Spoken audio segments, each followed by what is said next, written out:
Hallelujah. Siguro ang ilan ay hindi pa nakikilala yata tayo. From the beginning na kami umalis, temporary na umalis ka dito, mayroong kami mga dumating, di ba? At may nabago. Plastic na, transparent na ito.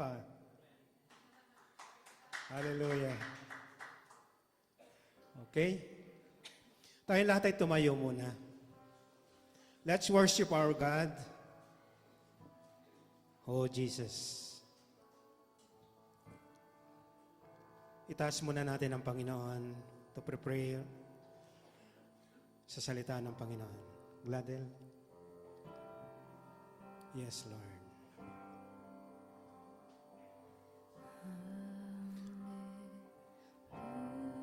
Let's close our eyes.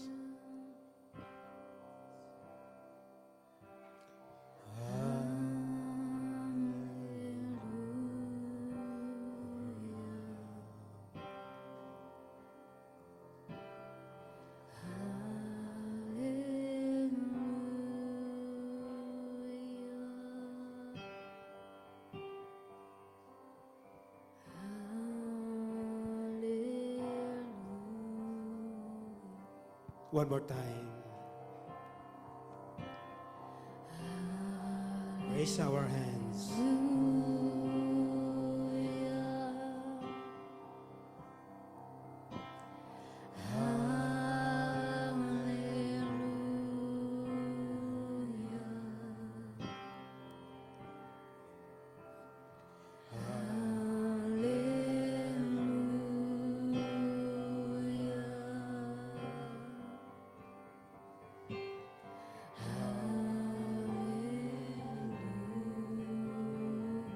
One more time. Hallelujah.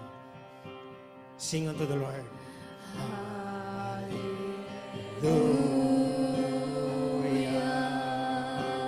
Come on, Holy Spirit.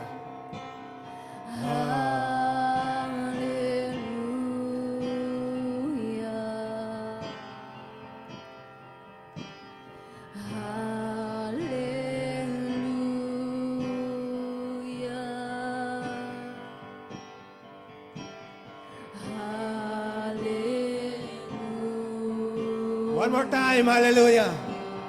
Thank you, Holy Spirit. Hallelujah.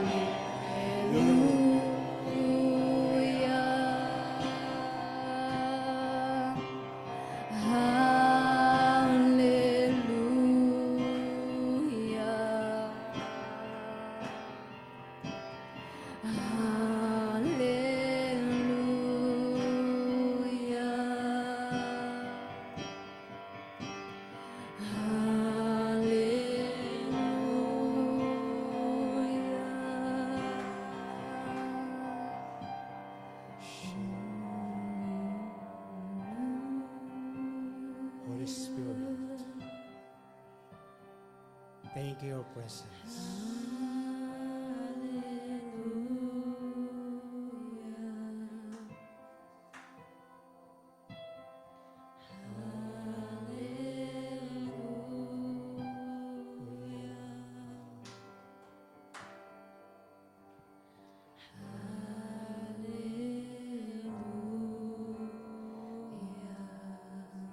Mula po sa pagbasa mula sa James chapter 4 verse 8. Tingnan po natin.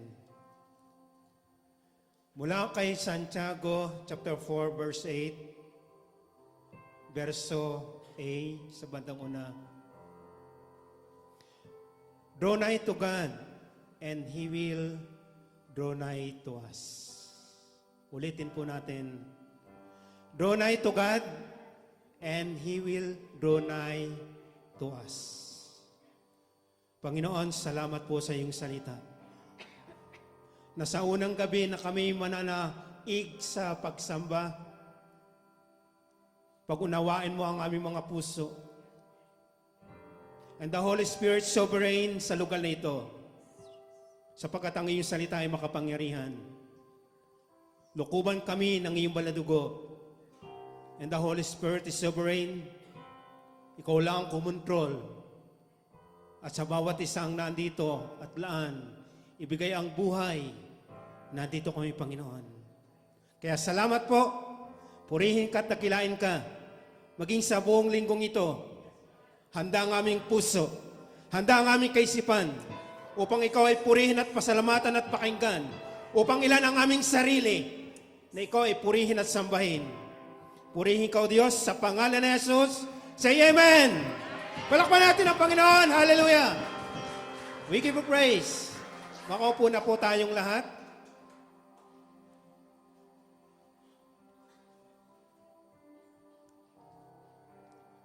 So nabasa po natin ang sulat ni Apostol Santiago, at ito'y para sa mga mananampalataya. So pinapakita lang po dito sa bandang A, sa una, na lumapit tayo sa Diyos at siya'y lalapit sa atin. So ito ay command ng Panginoon, tayo'y lumapit sa Kanya. At siya'y lalapit sa atin. So mayroong pagtatagpo between us and God. Kasi kung hindi tayo lalapit sa Panginoon, sapagkat yan ang sinabi, siya'y lalapit sa atin. Say Amen. So ang ating pong pag-aaralan, at maaaring nag-expect tayo about Christmas, about the born o kapanganakan ating Panginoong Jesus, dumating sa puso ko na kailangan muna nating ilaan ang ating sarili. Ilapit natin ang ating sarili sa Panginoon. Kasi kung hindi natin mararanasan, maaaring full knowledge na tayo. Sapagkat alam natin from the beginning, ang Panginoong Jesus ay namatay, ay naipanganak sa sabsaban. At siya'y lumaki. Hanggang 33 years, siya nandito sa lupa. Pero merong isang mahalagang bagay na gusto kong iwan sa atin. Magkaroon tayo ng intimacy with God. Yan po ang aking topic, intimacy. Ang malapit tayo sa Diyos. Sapagkat ano ang sabi? Tayo'y lalapit sa Kanya at siya'y lalapit sa atin. So nais ng Diyos na tayo magkaroon ng malapit na connection sa Kanya. Sinong naniniwalang lahat ng Kristiyano may Holy Spirit? Say Amen. Malakas na Amen. Pero hindi lahat ng Kristiyano ay mayroong intimacy with the Holy Spirit. Hindi lahat ng Kristiyano ay malapit sa Diyos. Kasi maraming substitute. Masyadong busy tayo sa ministry. Marami tayong ginagawa. Pero ang totoo, malayo ang ating puso sa Panginoon. Minsan ginagawa natin, ako naman ay naglilingkod sa Panginoon, ako naman may ministry. Pero kumusta?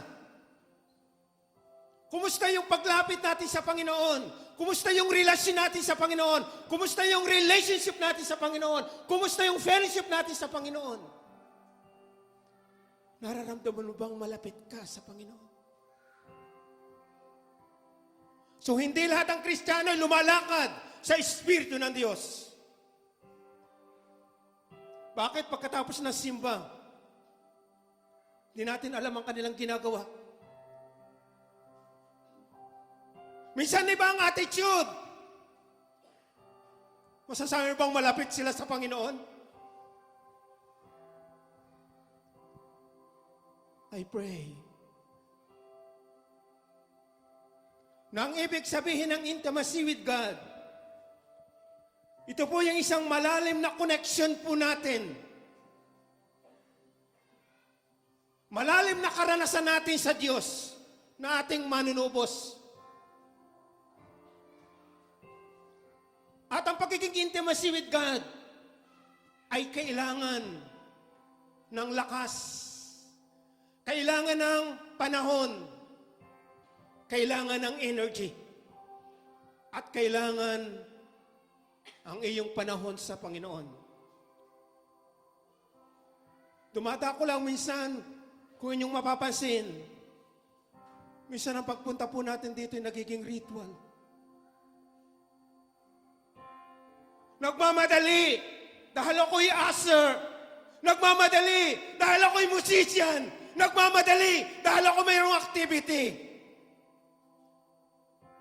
Masyadong busy.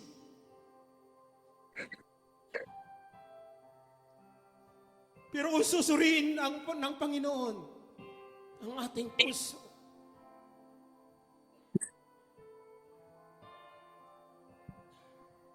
maganda ang ministry, it's good. Ang talentong ibinigay sa iyo is good. Pero ang Diyos minsan, nalulungkot.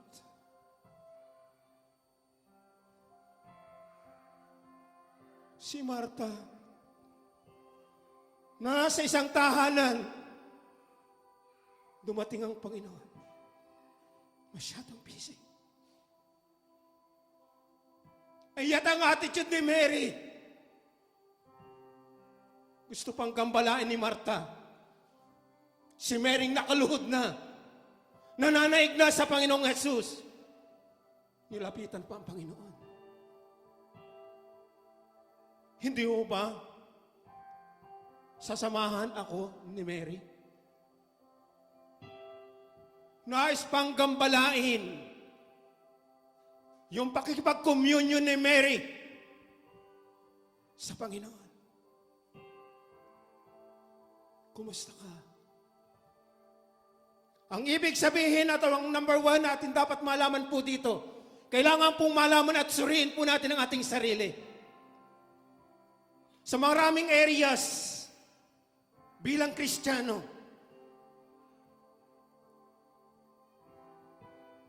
number one, dapat nating unawain anong ibig sabihin ng intimacy with God, with the Holy Spirit. Number one, by knowing God. Philippians 3:10. Kailangan nating malaman sino ang ating tunay na sinasamba. Not only head knowledge, sino yung tunay na ating pinaparangalan sapagkat siya naghihintay. Ang Diyos ay interesado sa puso, hindi sa iyong ministry. The best ang ibinibigay mo sa Panginoon, pero mas interesado siya sa iyo. Pero ang pagkaalam natin sa Panginoon, siya interesado sa iyo. Sa whole being po natin. So ang pagiging intimacy by knowing God, at number two, by loving God. Love the Lord your God. So hindi ibig sabihin gaya na sinabi ko sa inyo, masyadot pinamahal ko ang Panginoon dahil ako mayroong ginagawa para sa ministry. Pero dapat makita ninyo, unahin natin ang Panginoon.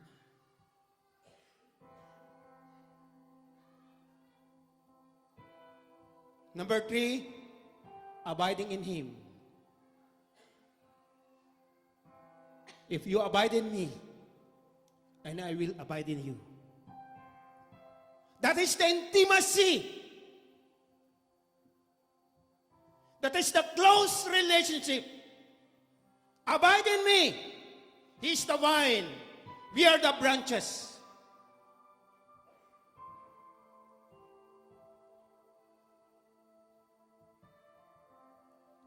Ang number four, intimacy with the Holy Spirit. Intimacy with God. It is communion. It is communion. Sapagkat ang ibig sabihin sa Greek word ng communion ay koinonia. Sabihin natin, koinonia. Koinonia, ang ibig sabihin ay mayroong apat tayong bibigyan ng tiin. Koinonia, ibig sabihin ay fellowship. Mahilig tayo sa fellowship. Kainan. Magsalo-salo.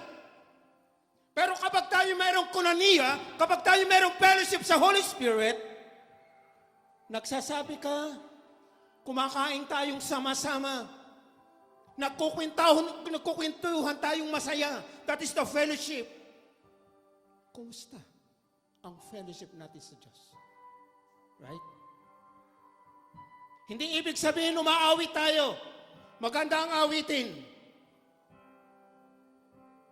Your fellowship. Good morning, Holy Spirit. Magkasama tayo ngayon, Holy Spirit. Ako'y ganito, Holy Spirit. Fellowship. Ako'y nasasaktan, Holy Spirit ngayon. Nagsasabi ka, merong fellowship. Nagpapalakasan kapag merong fellowship. Say amen. Kumusta kapag yung fellowship natin sa Holy Spirit? Di ba napakaganda? Lagi mong kainig, lagi mong kasama. At ang number 2 koinonia ay sharing. Bibigyan kita. Anong kailangan mo?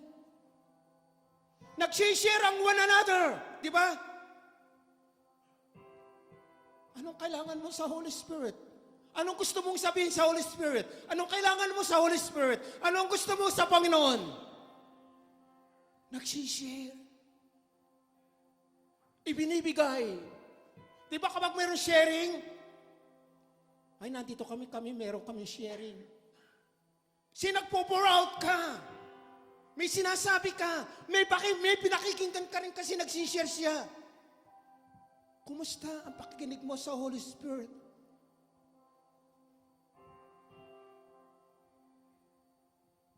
So makikita ninyo, totoo bang meron tayong intimacy with God? Companionship.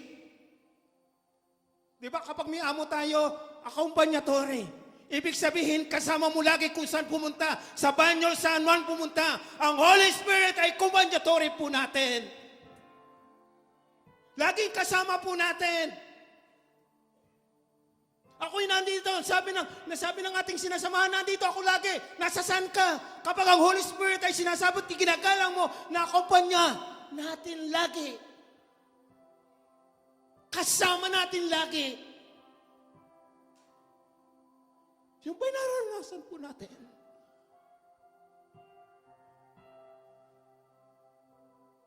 Ang last na koinonia, partnership.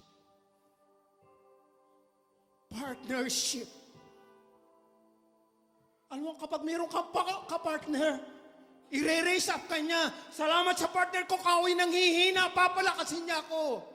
Kung ako'y may pangangailangan sapagkat meron akong ka-partner, i-encourage ka, papalakasin ka, hindi ka niya i-down.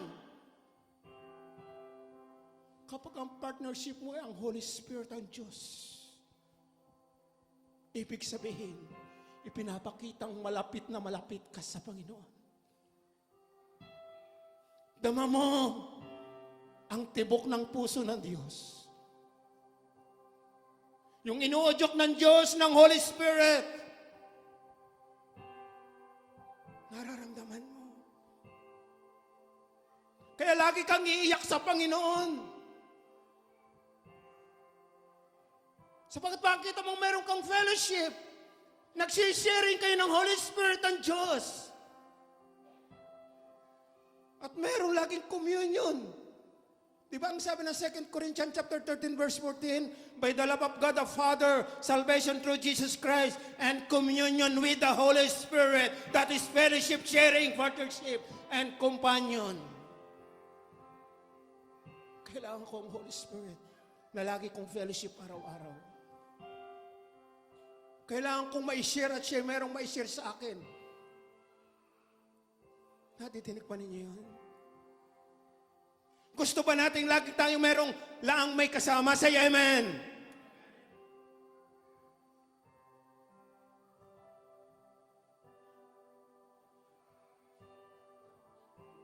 Pinapakita ko lang sa inyo. Masyadong busy, even ng mga Christian.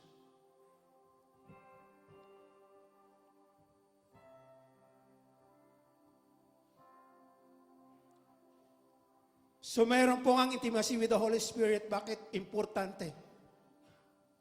Bakit kailangan? Kailangan po ito. Bakit? Ito ang makapaglalapit sa iyo. It draw us closer to God. Kapag meron kang fellowship sa Holy Spirit, meron kang sharing sa Holy Spirit, at meron kang partnership, siya lalong maglalapit sa iyo sa Diyos Ama.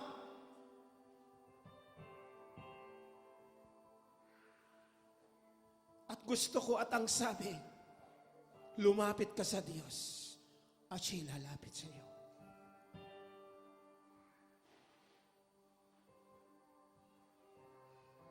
Essential po yan.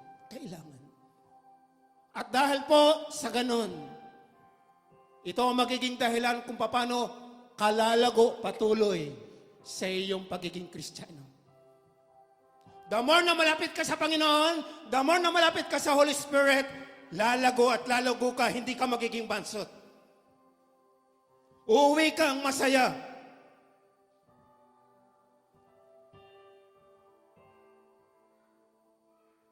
Na hindi laging gatas ang ating kinakain. Hindi laging gustong gatas ang gusto nating kainin.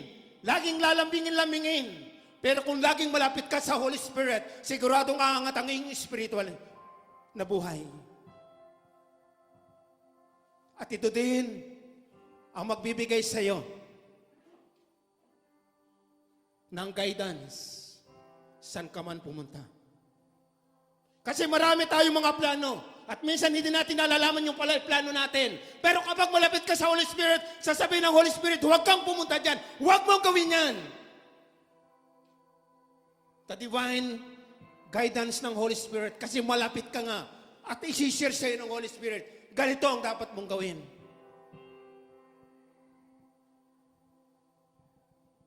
Lalago ang ating pananampalataya. Tandaan po natin yan. The more na tayo malapit sa Diyos, the more na tayo ay kaugnay lagi at kaniig natin ang Diyos, lalago at lalago tayo, angat ang ating level ng pananampalataya. At ang susunod ay nakita po natin, siya magbibigay sa iyo ng kapayapaan. Enjoy. Sino gusto ng kapayapaan? Say amen. The kingdom of God is not a matter of eating and drinking, but peace, joy, righteousness in the Holy Ghost. Righteousness, peace, and joy in the Holy Ghost. Gusto natin laging payapa. Gusto natin laging ang bahay natin ay paraiso. Gusto natin ang bawat hakbang po natin na mayroong kapayapaan. Huwag kang, sabi nga natin lagi, huwag kang magdedesisyon kung time of crisis. Pero kung payapa ka, at ang mahalaga laging may joy. Hindi burden ang pagiging Kristiyano. Say amen. Yung lahat ang iyong ginagawa kapag meron kang joy because of the Holy Spirit, because of God, masayang-masaya kang maglilingkod sa Panginoon. Palakpan natin ang Panginoon. Masaya ka, masaya tayo na naglilingkod sa Panginoon because intimacy tayo sa ating Panginoon. Yan ang kailangan, bakit importante na tayo laging malapit sa Panginoon. So dito po tayo, mananaig sa pangatlo, yung kanino anong ibig sabihin ng intimacy. Pangalawa, ang essential ng intimacy. At ang pangatlo, how we can develop our intimacy with God. Paano po tayo madedevelop?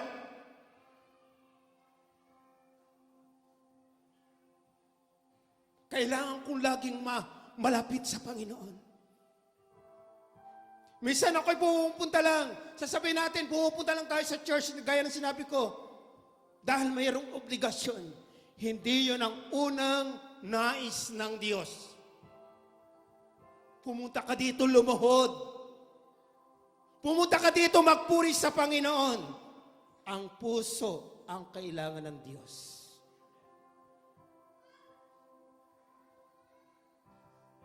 So, ang number one, how we can develop. Sino gustong ma-develop ang ating intimacy with God? Say amen. Say amen. How we can develop?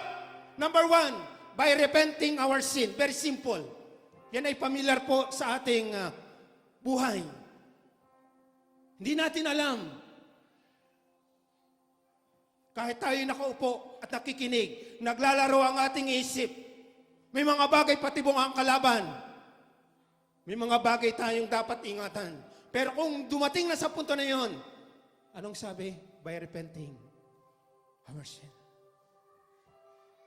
Acts 3:19. Anong sabi ng Acts 3:19? Repent! Magsisi tayo sa kasalanan.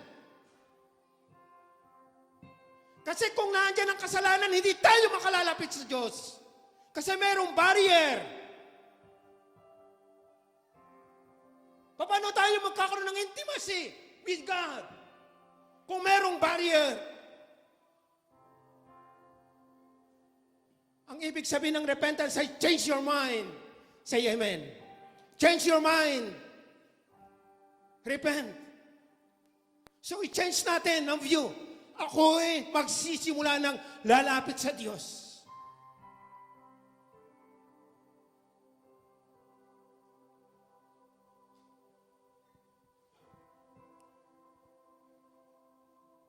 Hindi tayo makalalapit sa Diyos kung mayroong bukas na pintuan. Na ang pintuan yan,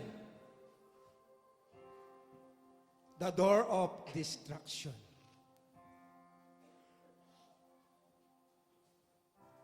Kuha agad sa telephone. Destruction. Supposed to be paggising. Luhod agad sa Diyos. Pero anong distraction? Check agad kung mayroong message. Sinong nag-upload? Hindi ba natin nasusuri yun sa Panginoon? Paano mo masasabing ikaw ay intimacy with God kung mayroong door of distraction? TV. Nanonood ako for the relax. No problem. Mag-relax ka lang a few minutes. But alaman mo sa sarili mo, mayroong kulang. Dapat ma-check ko mo agad kapag humahaba na yung panonood ko sa TV. Check, patayin ko agad ang TV. Humahaba na yung pagtingin ko sa telephone ko. Check. Humahaba na yata. Humahaba na. Kulang sa Panginoon. Nakakalungkot isipin. Masyadong busy. Kristiyano, masyadong busy. Paano masasabing you are walking in the Spirit?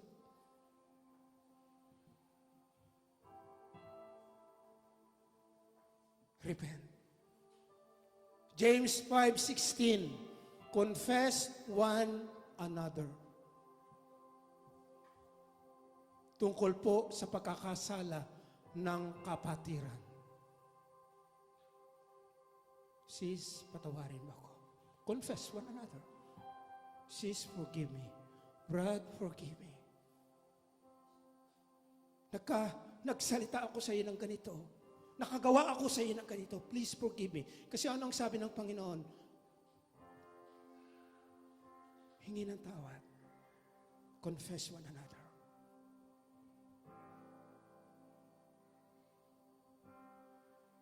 Release forgiveness. Durog ang puso natin sa mga taong ayaw magpatawad. Sa mga Kristiyanong ayaw lumakad sa Espiritu.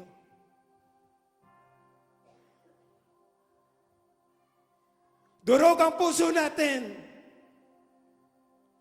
sa naglalarong Kristiyano.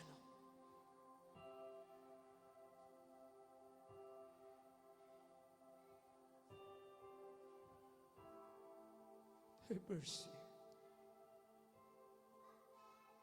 Repent. How to develop intimacy with God? Repent. Number 2, by seeking His face. The more na hinahanap natin ang Panginoon, ang mukha niya, nagniningning. Si Moses, face to face. Exodus 33, verse 11. Nakipagnaig si Moses sa Panginoon face to face.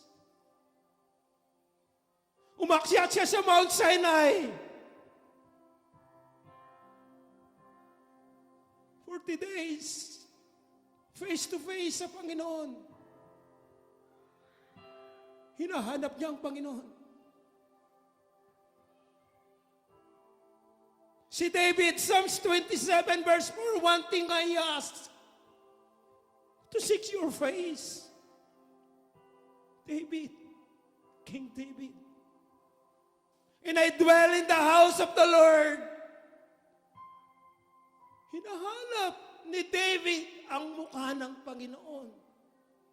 Earnestly, Psalm 63, earnestly in the morning, I seek your face. Ginagawa po natin yun. Lord, Lord have mercy.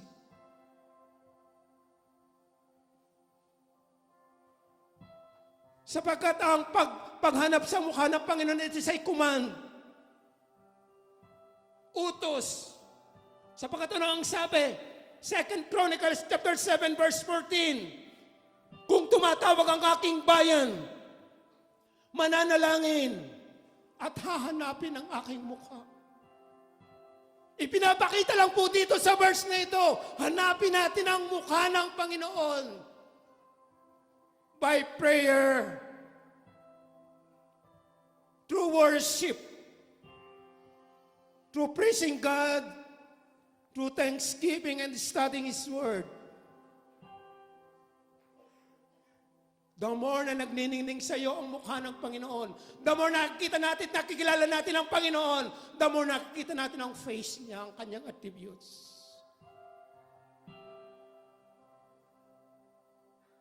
Seek His face. Kaya nang hinahanap ni David ang Panginoon, dahil siya'y merong uhaw, sapagkat mapalad ang nauuhaw. Psalms 42 verse 1 and 2, as the deer panted for the waters, so my soul, ang aking kaluluwa'y nauuhaw sa iyo, ang sabi ni David, sapagkat ako'y nauuhaw. Kumusta ang ating espiritu? Nauuhaw ka ba sa Panginoon?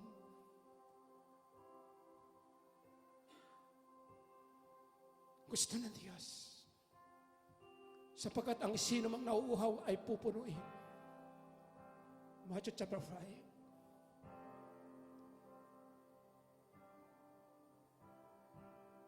Sapagkat malinaw na malinaw ang siyang nauuhaw at nagugutom. Nauuhaw si David, pero mayroon siyang isang tanong sa verse 2. When can I go and meet God? Sa Tagalog, saan ko mahahanap? Saan ako pupunta? Upang katagpuin ko ang Diyos. Hindi bukas, hindi mamaya. Kailan? Ngayon. Gusto kong mamit ang Diyos.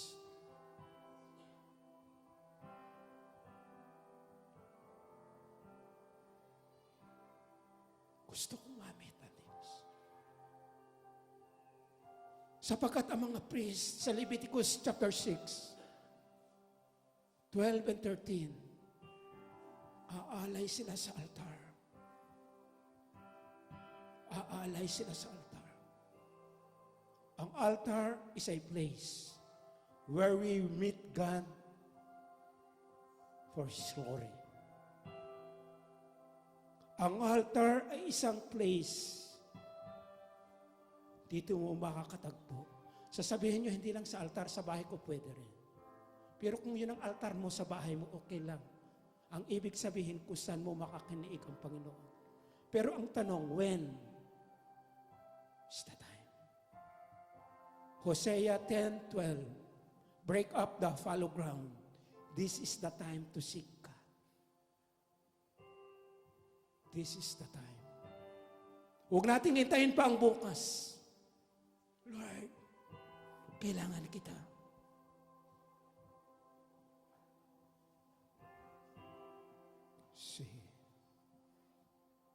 Uhaw ako sa Diyos. Uhaw ako sa tubig ng Diyos. Katulad ng usa.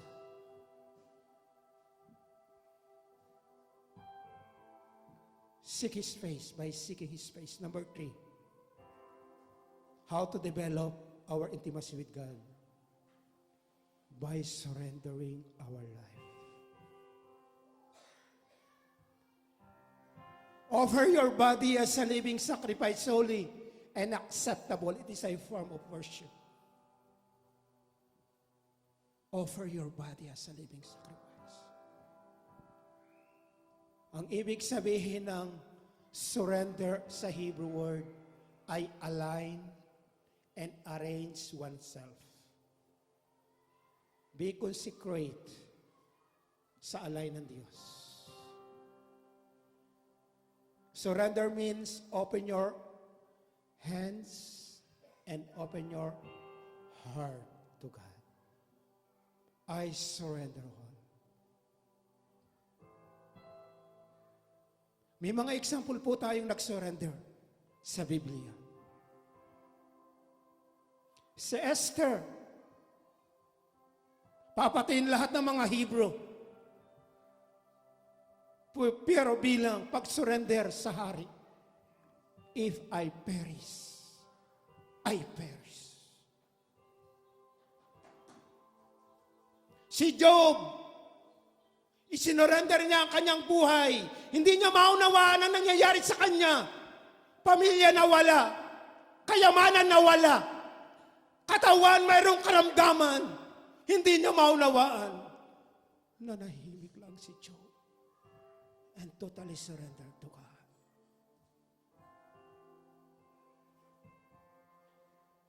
Si Abraham, na pinakamamahal na Isaac, regalo ng Diyos, pinakamamahal. Pero anong sabi ng Panginoon? I-surrender mo, i-sacrifice mo. Bilang surrender, si Abraham, here I am. Dinala sa Mount Moriah. Surrender. Baka mamaya, may mga pinakamamahal tayong iniingat-ingat at hindi natin ma-surrender. This is the time. Surrender.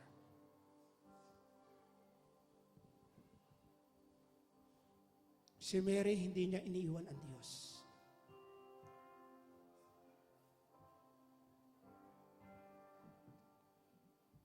Si Mary, hindi niya iniwan ang Diyos. Nasabi ni Martha, ba't hindi mo pasamahin sa akin at tulungan ako? Nanatili si Mary nasa harapan ni Jesus. Maganda ang pagpili mo, Mary. Hindi mo na yan mawawala sa iyo ang iyong ginawa.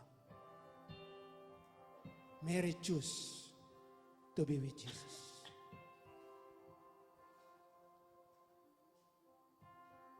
Surrender.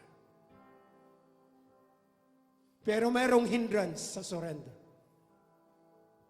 Lack of knowledge. Rebellion. Fear. Doubt. Jealousy. Unforgiving spirit. Bitterness. Yan ang pwedeng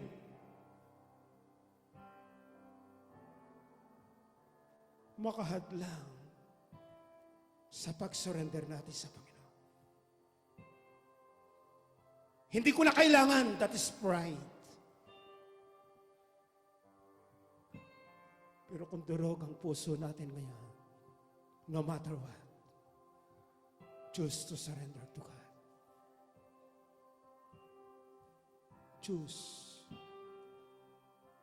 Here I am, Lord.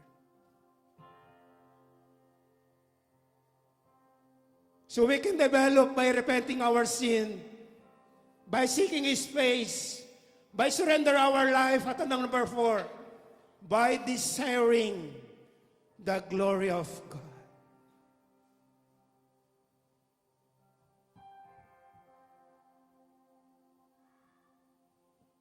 Gusto kong maranasan ang kaluwalhatian ng Diyos. Sapagkat ang ibig sabihin ng glory sa Hebrew ay kabod. Weight. Bigat. So anong connection yun? Gusto kong maranasan ang bigat ng kaluwalhatian ng Panginoon. Kapag gumalaw ang Diyos, at gusto kong gumalaw ang Diyos, sa buhay ko at sa buhay nyo, strong presence, heavy presence of God, that is kabod, weight.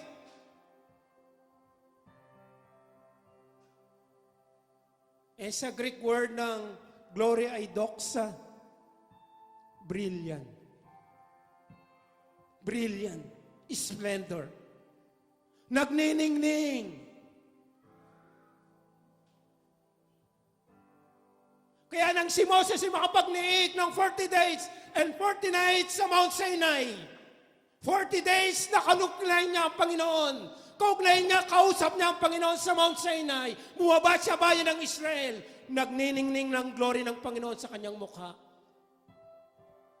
Exodus 34 verse 29. Nagniningning, nagbibrilliant ang mukha ni Moses.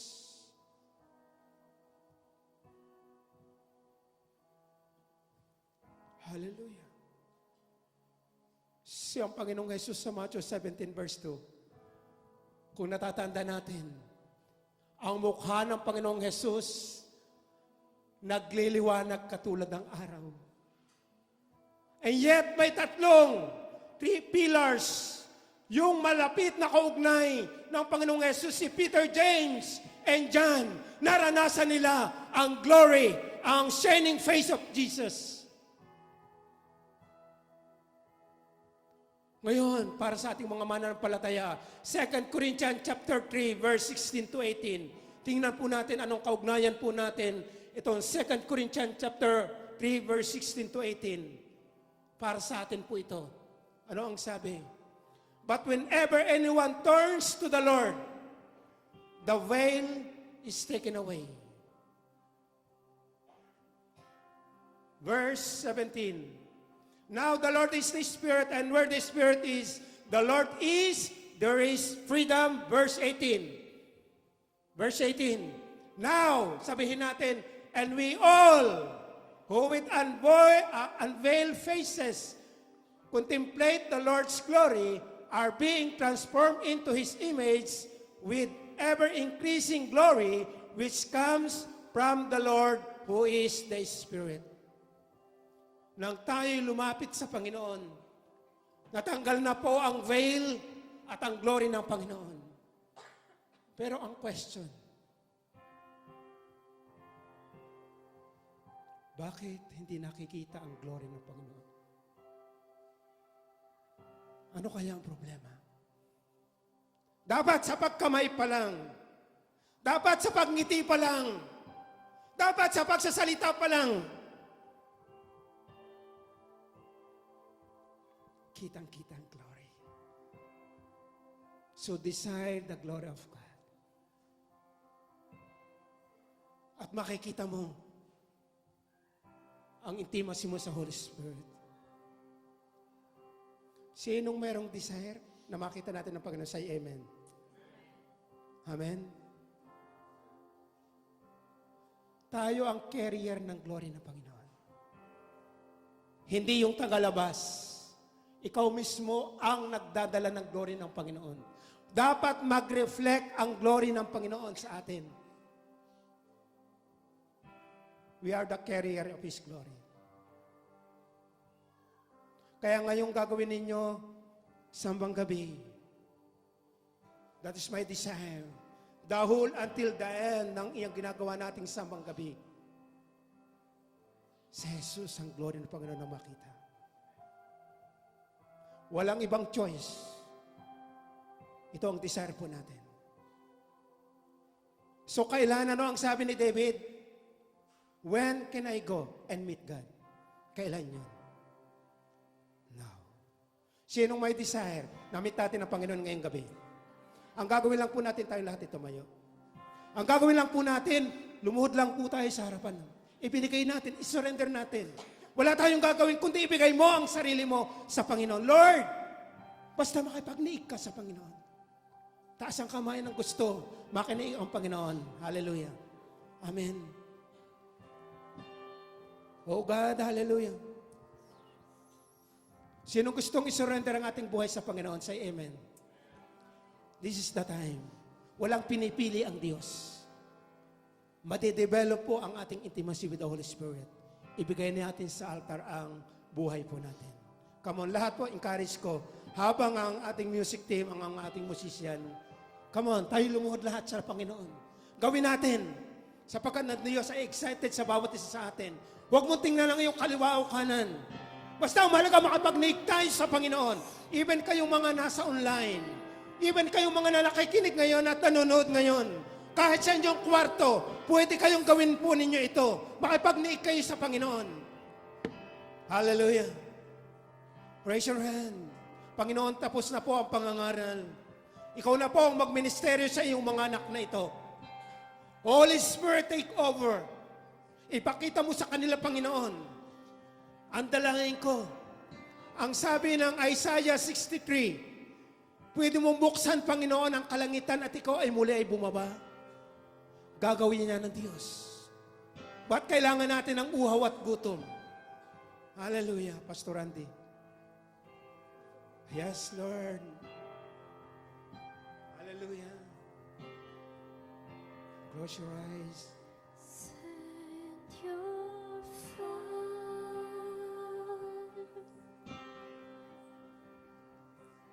Send your rain. Come on, raise your hand. Holy oil,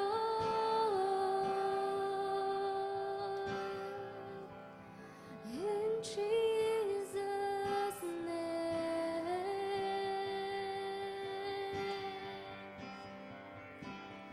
loose the wind that brings heaven's change.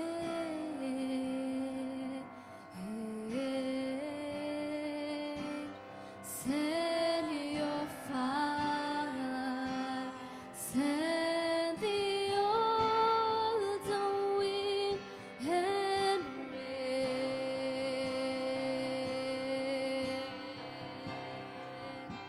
Send your fire,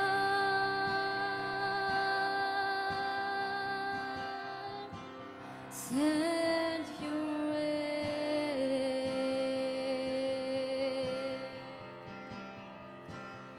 Holy oil,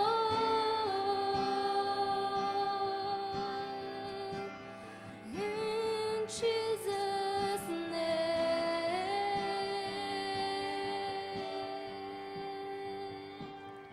loose the wind that brings heaven's change.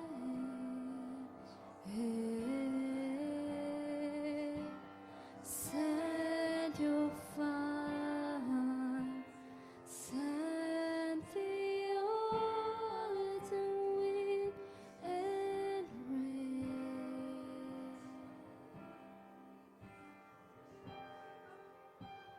Send your fire,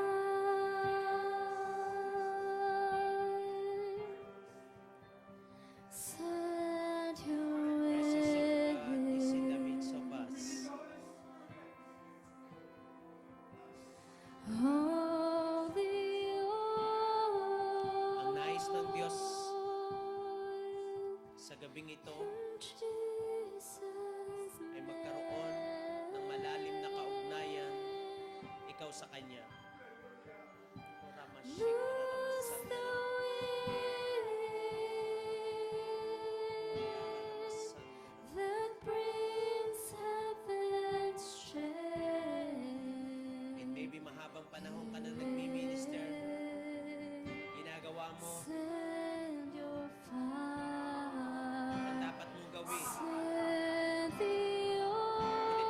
unang hindi naririnig ang tinig niya. Kaya sabihin mo ngayong gabing ito, Panginoon, narito ang iyong lingkod. Magsalita ka, ang iyong anak ay nakikinig. Kasi ka na masandara na makosondoro. Hallelujah. Come on. Shika na masandara. Shika na masandara.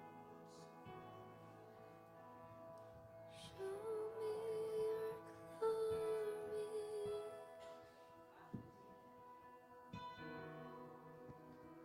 Show me your glory.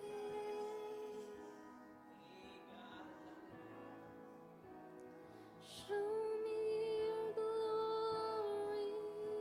Shika na masandara na Show me your glory. Yes, Lord.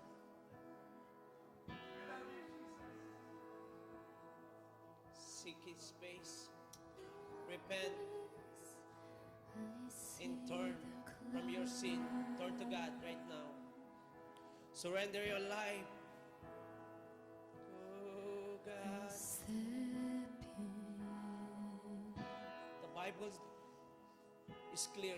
Come close to God, and God will come close to you. See your glory like Moses did.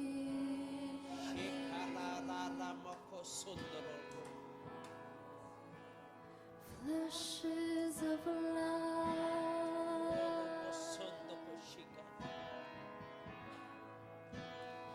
rolls of time.